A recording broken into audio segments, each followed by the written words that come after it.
Good morning. ఈరోజు వచ్చేసి కాకరకాయ ఫ్రై. కాకరకాయలు అయితే కొంచెం చేదుగా ఉంటాయి అనిపిస్తుంది. అందుకోసం ఏం చేస్తున్నాను, ఇలాగ మొత్తం పీల్ చేసేసి వేస్తున్నా. మొత్తం కడిగి తర్వాత ముక్కలుగా కట్ చేసుకొని ప్రాసెస్ చూపిస్తా.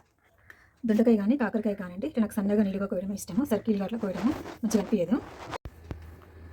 సన్నగా ఇట్లయితే స్లైసెస్ అయితే కట్ చేసుకున్నాం.